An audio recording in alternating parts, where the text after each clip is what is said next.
bizda poyezd yo'lida liskalad bo'lardi.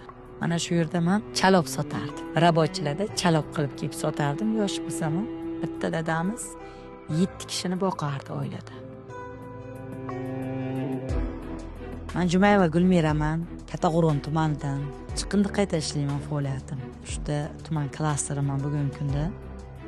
Og'ayni urug'im xafa bo'lgan mendan, "Sen Musirda chiqindida ishlayapsan, bugungi kunda yaxshi ish qilmayapsan" deb. Marakalarga unaqa bormaganman. Aytganda ham keyin bormay qo'yganman. Odamlar rosa ustimdan kulgan, qo'llari bilan nima deydi, mana shunaqa qilib ko'rsatgan. Bugungi kunda hech ham unaqa ayollar qiyinchilikdan orqaga chekinish keragi yo'q. Ular imkoniyat juda ham bugungi kunda ko'p. Xotin-qizlarga, ayniqsa ayollarga bugun juda katta imkoniyatlar bor. Pul o'zidan o'zi kelib qolmaydi. Qiyinchilik bilan, sabr bilan bo'lsa, albatta hammasi o'z o'rniga keladi. Orqaga chekinmash kerak, ishlash kerak. Bugun ziyon qilsa, ertaga albatta foyda qiladi. Ertaga ham ziyon qilsa, indin albatta foyda qiladi. Hozir Kattaqo'rg'on shaharda ham, tumanda ham hech qanaqa chiqindi ko'rmaysiz. U bitta tushsa bittaga yig'ishtirib ketiriladi, bizning zavodimizga boradi. Bugungi kunda qayta ishlayotgan narsam oddiy shishani drabelka qilib maydalab beraman yoki shunchaki yig'ib beraman, yig'ib jo'natib yuboraman. Temirni selpis qilaman. Hammasini plasmassa qayta ishlayman. Faqat granula qilaman. Qoplarni qayta ishlayman. 7 xil qayta ishlaydigan mahsulotlarim bor. Bugun mana shu ko'rib turgan chiqindi hammasi qayta ishlansa, bu bizning O'zbekistonimiz boyliklar. 426 ta odam ishlataman bugungi kunda.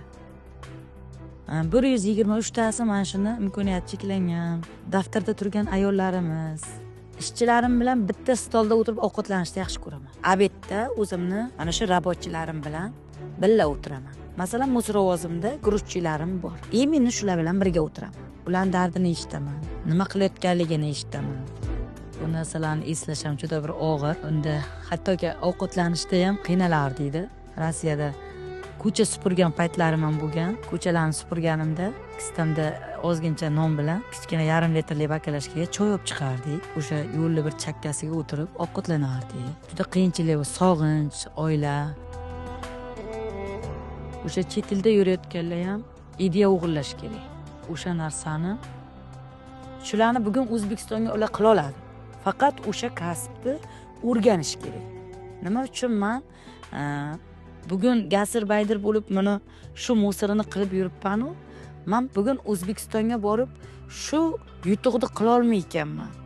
Bu menga mashinani nimaga men mina olmayman degan savollarni ko'proq o'zimga bergan paytimda buni erib ustimdan kulgan payti ham bo'lgan. O'sha savollarim yutug'imning egasi bo'ldi. Boshlanishda mana shu qiyinchiliklarni yengib o'tdim. Oilaviy. Oilamni ham to'g'ri bir ishga tiqib qiynadim. Lekin bugungi kunda erim tomonidan oilasi ham, qaynukalarim, o'zimni opa-singil ukalarim hammasi juda yaxshi yashaydi. Hammasini takiga bugun inomarka moshi. Qo'rqmash kerak. Chekinmash kerak. Bugun O'zbekistonimizda hamma sharoit bor. Faqat menda bitta narsa turardi. Shu qiyinchilikdan o'tsang yaxshi bo'lib ketadi degan savol faqat o'zimda turardi. Yotsam ham shuni o'ylardim, tursam ham chidadim mana shu qiyinchilikga. Sabr qildim. Bugun men bemalolman. Ozgina qiyinchilik aytim bo'lib turgan edi. 500 million pul so'radim kreditga. 500 million pul ajratib berdilar mendan Xalq bankidan. Biz pulni olgan. Hamroh mana qiyinchilik, qanday qilib biz sizga yordam bersak, yana 1000 ish o'rin yaratishimni so'radilar.